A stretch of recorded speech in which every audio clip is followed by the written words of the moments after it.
আসসালামু আলাইকুম প্রিয় দর্শক এবং শ্রোতা। যে কারণে দেশ ছেড়েছিলেন মিজানুর রহমান আজহারী। দীর্ঘ 4.5 বছর পর দেশে ফিরেছেন জনপ্রিয় ইসলামী বক্তা আলোচক মিজানুর রহমান আজহারী।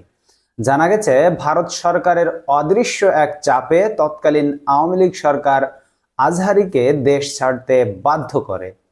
বুধবার 2 অক্টোবর নিজের ভেরিফাইড ফেসবুক পেজে আজহারী নিজেই তার দেশে ফেরার তথ্য নিশ্চিত করেছেন। ফেসবুক পোস্টে তিনি লেখেন, আলহামদুলিল্লাহ, সালামতে প্রিয় মাতৃভূমিতে এসে পৌঁছালাম।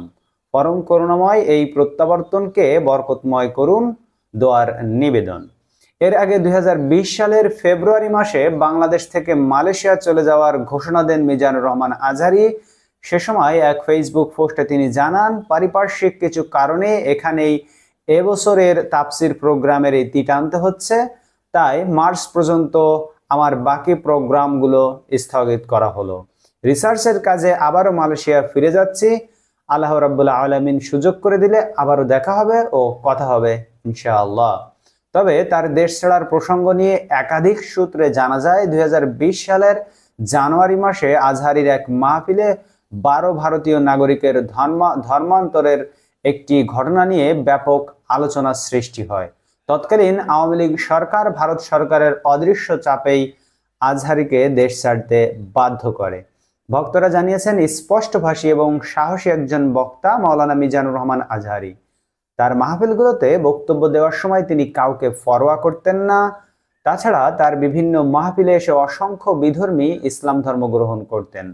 মাওলানা মিজানুর রহমান আজহারী শুধু তৎকালীন সরকারের জন্যই আতঙ্কের কারণ ছিল না, অসংখ্য ভণ্ড পীর মুরিদদেরও চক্ষুশূল ছিলেন তিনি। তারাও বিভিন্নভাবে তাকে ওয়াজের ময়দান থেকে দূরে রাখার ষড়যন্ত্র করেছিল সে সময়।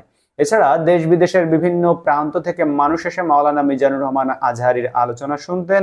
এমনকি বাংলাদেশে এসে অনেকে ইসলাম ধর্ম গ্রহণ করেছেন, যে কারণে আন্তর্জাতিক চাপের মুখে তাকে দেশ ছাড়া করা হয়েছিল। আন্তর্জাতিক চাপ মূলত ভারতের চাপ।